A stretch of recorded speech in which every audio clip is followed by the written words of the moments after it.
ഇത് പുഴയുടെ നടുക്കുള്ള ഒരു പാറയാണ്. 40 മിനിറ്റ് ബോട്ട് ഓടിച്ച് ഇങ്ങ് എത്തിയതാണ് നമ്മുടെ ഹോം സ്റ്റേന്ന്.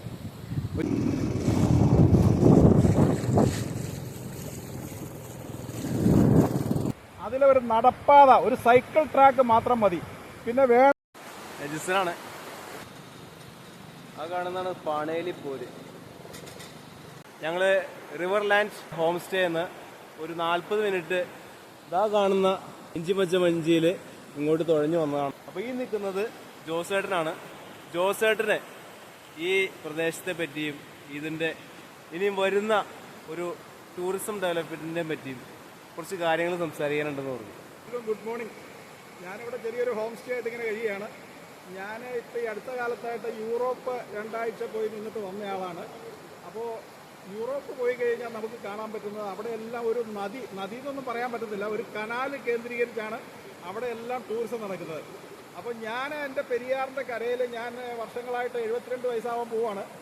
അപ്പോൾ നമ്മുടെ ഭൂതത്താങ്കെട്ട് മുതൽ നമുക്ക് വേണമെങ്കിൽ കടൽ വരെ നമുക്ക് ടൂറിസത്തിന് ഭയങ്കര സ്കോപ്പുള്ളൊരു സ്ഥലമാണ്.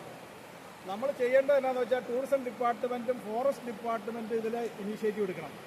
അതിൻ്റെ കൂട്ടത്തിൽ നമ്മുടെ ഫോറസ്റ്റ് മിനിസ്റ്ററും ടൂറിസം മിനിസ്റ്ററും ഇത് രണ്ടുപേരും കൂടി വിചാരിച്ചാലാണ് ഇവിടുത്തെ DTPC ആയിട്ട് വിചാരിച്ചു കഴിഞ്ഞാൽ നമുക്ക് വേറെ ഒന്നും വേണ്ട കേരളത്തിൽ പൈസ ഉണ്ടാക്കാനായിട്ട്. ഇവിടെ ആനശല്യമായിട്ട് ആൾക്കാരെല്ലാവരും നരയിച്ചിരിക്കുകയാണ്. ഇതൊരു നരകമായിട്ട് കിടക്കുകയാണ്. ഇപ്പം ഇത് നമുക്ക് സ്വർഗമാക്കാൻ പറ്റുന്ന ഒരു സ്ഥലമാണ്. ഭൂതത്താങ്കെട്ടിൽ നിന്ന് പുഴയുടെ ഒരു സൈഡ് കംപ്ലീറ്റ് കരിങ്കല്ല് വെച്ചൊരു 10 മീറ്റർ ഹൈറ്റിൽ അല്ലെങ്കിൽ 8 മീറ്റർ ഹൈറ്റിൽ കെട്ടിയിട്ട് അതിലൊരു നടപ്പാത, ഒരു സൈക്കിൾ ട്രാക്ക് മാത്രം മതി. പിന്നെ വേണമെങ്കിൽ അതിലെ ഒരു ബഗ്ഗി ഓടിക്കാനുള്ള സംവിധാനം കൂടി ഉണ്ടെങ്കിൽ നമുക്ക് ഇവിടെ ടൂറിസത്തിന് ഒരു എടുത്തുചാട്ടമായിരിക്കും. ഇത്രയും സുന്ദരം പ്രകൃതി രമണീയമായ ഒരു സ്ഥലം ഞാൻ പോയ ഒരു സ്ഥലത്തും കണ്ടിട്ടില്ല. എൻ്റെ അടുത്ത് വന്നിരിക്കുന്ന ഗസ്റ്റാണ് ഇവർ 25 രാജ്യങ്ങൾ കവർ ചെയ്തവരുണ്ട്, 15 രാജ്യം കവർ ചെയ്തവരുണ്ട്. അവരോട് ഞാൻ ചോദിച്ചു നിങ്ങൾ പോയത് ഏറ്റവും നല്ല സ്ഥലം ഏതാണെന്ന്. അവർ പറഞ്ഞു നമ്മുടെ നാട് തന്നെയാണെന്നാണ് അവരെല്ലാവരും പറയുന്നത്, ഒറ്റ സ്ഥലത്ത്. അപ്പോൾ ഈ പ്രദേശത്തെക്കുറിച്ച് പഠിക്കാനായിട്ട് ഇപ്പോൾ കേന്ദ്ര ഗവൺമെൻറ് ഇന്ത്യയിലെ 6 നദിയെക്കുറിച്ച് പഠിക്കാനായിട്ട് ഏൽപ്പിച്ചിട്ടുണ്ട്. അതിലൊന്ന് നമ്മുടെ പെരിയാർ നദിയാണ്. ആ 6 നദിയിൽ ഒന്ന് പെരിയാർ നദിയാണ്. പെരിയാർ നദിയെക്കുറിച്ച് പഠിക്കാനായിട്ട് ഏൽപ്പിച്ചിരിക്കുന്നത് നമ്മുടെ കാലിക്കറ്റ് NIT-നെയും പാലക്കാട് IIT-നെയാണ്. അപ്പം ഞാൻ അന്ന് തന്നെ അവിടുത്തെ ഉദ്യോഗസ്ഥരെ ഞാൻ ബന്ധപ്പെട്ടിരുന്നു. അതിലൊരു സന്തോഷ് സാറാണ് NIT കാലിക്കറ്റിൻ്റെ സിവിൽ ഡിപ്പാർട്ട്മെൻറ്റ് ഹെഡാണ്. സാറ് ഒരു 2-3 ആഴ്ച മുമ്പ് എൻ്റെ അടുത്ത് വന്നിരുന്നു. ഞാനിവിടെ ചെയ്യാൻ പറ്റുന്ന എല്ലാ കാര്യങ്ങളും ഞാൻ സാറിൻ്റെ അടുത്ത് സാർ എഴുതിയെടുത്തിട്ടുണ്ട്. അതുപോലെ തന്നെ വിളിച്ചിരുന്നു. സാർ ഇനിയും വരുമെന്ന് പറഞ്ഞിട്ടുണ്ട്. മിനിഞ്ഞാന്ന് ഞാൻ വിളിച്ചപ്പോൾ സാറ് പറഞ്ഞത്, ഞാൻ പറഞ്ഞ ഏതൊക്കെയോ പ്രോജക്റ്റുകൾ സാറ് കേന്ദ്ര ഗവൺമെൻറ് സബ്മിറ്റ് ചെയ്തു എന്നാണ് പറഞ്ഞത്. അത് ഡീറ്റെയിൽസ് ഒന്നും എനിക്ക് അറിയത്തില്ല. സാറ് ഇനിയും വരുന്നുണ്ട് അടുത്ത പ്രോജക്റ്റുമായിട്ട്. ഇത് വേറെ ഒന്നും വേണ്ട, ഭൂതത്താങ്കെട്ടിൽ നിന്ന് ഈ പുഴയുടെ ഒരു സൈഡ് കെട്ടുക. ആനശല്യവും ഭൂതത്താങ്കെട്ട് മുതൽ മലയാറ്റൂർ വരെ ഒരു ആനയും വനത്തിൽ നിന്ന് ഇങ്ങോട്ട് കയറത്തില്ല. നമുക്കിവിടെ ടൂറിസം ശരിക്കും വളർത്താനും പറ്റുന്ന ഒരു സ്ഥലമാണ്. ഒരു കാര്യം കൂടി പറയാനുണ്ട്. നമ്മളിപ്പോൾ ഇതിലൊരു റോഡും അതുമാതിരി ട്രാക്കൊക്കെ വന്നു കഴിഞ്ഞാൽ വളരെ നല്ല കാര്യമാണ്. ഇനി അപ്പോൾ നമുക്ക് ഈ പുഴയിൽ ചെയ്യാവുന്ന ഭൂതത്താങ്കെട്ട് മുതൽ നമുക്ക് കടൽ വരെ ചെയ്യാവുന്ന ഏറ്റവും നല്ലൊരു അഡ്വഞ്ചർ ടൂറിസം എന്ന് പറയുന്നത് റിവർ റാഫ്റ്റിംഗ് ആണ്. റിവർ റാഫ്റ്റിങ്ങിന് ഇത്രയും മനോഹരമായൊരു സ്ഥലം ലോകത്തില്ല.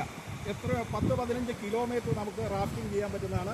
ഞാനിതൊന്നുമില്ലാതെ ഞാൻ തന്നെ കണ്ടുപിടിച്ച് എൻ്റെ വഞ്ചിയിൽ ഞാൻ എഞ്ചിൻ വെച്ച് ഞാനിത് ചെയ്യുന്നുണ്ടെങ്കിൽ നമ്മുടെ ടൂറിസം ഡിപ്പാർട്ട്മെൻറ്റ് നല്ല ഡിങ്കി ബോട്ടൊക്കെ ഇവിടെ മേടിച്ചിട്ട് കഴിഞ്ഞാൽ ജനം ഇവിടെ നിന്ന് മാറത്തില്ല. പാണിയേലിപ്പോര് മുതൽ അല്ലെങ്കിൽ ഭൂതത്താങ്കെട്ട് മുതൽ നമ്മുടെ കടൽ വരെ ജനം ഇവിടെ നമുക്ക് വെള്ളക്കാരെ തടഞ്ഞിട്ട് നമുക്ക് ഈ നാട്ടിൽ നടക്കാൻ പറ്റാതെയാകും. അതുകൊണ്ട് എല്ലാവരും വേണ്ടത് ചെയ്യുക. ഇവിടെ ബോട്ടിങ്ങിന് നല്ല സൗകര്യമാണ്, കയാക്കിങ്ങിന് നല്ല സൗകര്യമാണ്. പിന്നെ അഡ്വഞ്ചർ ടൂറിസമായിട്ടുള്ള വൈറ്റ് കയാക്കിങ് അതിപ്പോൾ കോഴിക്കോടൊക്കെ ചെയ്യുന്നുണ്ട്. അത് അവിടെ വെള്ളം വന്ന് നോക്കിയിരിക്കണം, പുഴയിൽ വെള്ളം കൂടുന്നത്. ഇത് നമുക്ക് ഏത് സമയത്ത് വേണമെങ്കിലും വൈറ്റ് കയാക്കിങ്ങിന് പറ്റിയ സ്ഥലമാണ് ഈ പാണിയേലി പോരെന്ന് പറഞ്ഞ വെള്ളച്ചാട്ടം മുതൽ നമ്മുടെ മഹാഗണിത്തോട്ടം വരെ അല്ലെങ്കിൽ പാണങ്കുഴി എക്കോ ടൂറിസം വരെ ഇത് നമുക്ക് ഏത് സമയത്ത് വേണമെങ്കിലും ചെയ്യാം. അതിന് 2 ഡിങ്കി ബോട്ട് അതിന് വില കൂടുതലാണ്, അതുകൊണ്ടാണ് ഞാൻ മേടിക്കാത്തത്. അത് ഗവൺമെൻറ് ഒരു സബ്സിഡിയൊക്കെ തരികയാണെങ്കിൽ ഞാൻ നാളെ തന്നെ ഒരെണ്ണം മേടിച്ച് ഞാൻ ഭൂതത്താങ്കെട്ടിൽ നിന്ന് ആർക്കെങ്കിലും സംശയം ഉണ്ടെങ്കിൽ ഞാൻ കടൽ വരെ പോയി കാണിച്ചു തരാം. ഇത് തായ്ലൻഡും ഇന്തോനേഷ്യയോ വിയറ്റ്നാം ഇതിനൊക്കെ കടത്തിവിട്ടതൊരു സ്ഥലമാണ്. അത് ആർക്കെങ്കിലും സംശയം ഉണ്ടെങ്കിൽ എൻ്റെ ഫോൺ നമ്പറിൽ വിളിക്കുക. എൻ്റെ phone number 9645785000. Okay, thank you. ഇതിൽ ജോസേട്ടൻ പറഞ്ഞാല് എനിക്ക് ഏറ്റവും ഇഷ്ടപ്പെട്ട ഒരു കാര്യമുണ്ട്. കാരണം ഞാനൊരു റൈഡറാണ്, സൈക്കിൾ റൈഡറാണ്. ഇതിൽ ജോസേട്ടൻ പറഞ്ഞൊരു മെയിൻ ഒരു കാര്യമുണ്ട്. നമ്മുടെ ഈ സൈഡില് ഭൂതത്താൻകെട്ട് മുതല് ഈ പുഴ എവിടെ എത്തുന്നു അവിടം വരെ ഇതിന് നല്ല രീതിയിലൊരു കരിങ്കൽ കെട്ടും ഒരു റോഡും ഒരു സൈക്കിൾ ട്രാക്കും ഉണ്ടാക്കി കഴിഞ്ഞാൽ രാജ്യങ്ങളില് മറ്റ് പല പല രാജ്യങ്ങളിലും, അതായത് വാട്ടർ ഫ്രണ്ടായിട്ടുള്ള ടൂറിസം ഡെവലപ്മെന്റ് ഉള്ള ഏരിയനേക്കാളും വളരെ മികച്ചു നിൽക്കുന്ന ഒരു പ്രദേശമാണ് നമ്മുടെ ഈ പാണേലി പോരി ഏരിയ. ഈ പെരിയാർ നദി അത് നമ്മുടെ ഡെവലപ്മെന്റിനെ നമ്മുടെ ഗവൺമെന്റ് ഏറ്റെടുക്കുകയാണെങ്കിൽ ഇതിനും ഫാർ ഡെവലപ്മെന്റ്സ് നമ്മുടെ നാട്ടിലുണ്ടാവും. Okay, thank you.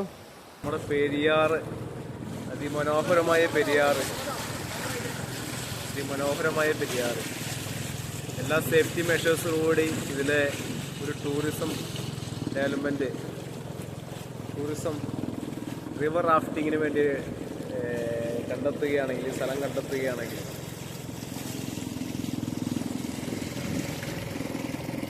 വൻ വിജയമായിരിക്കും.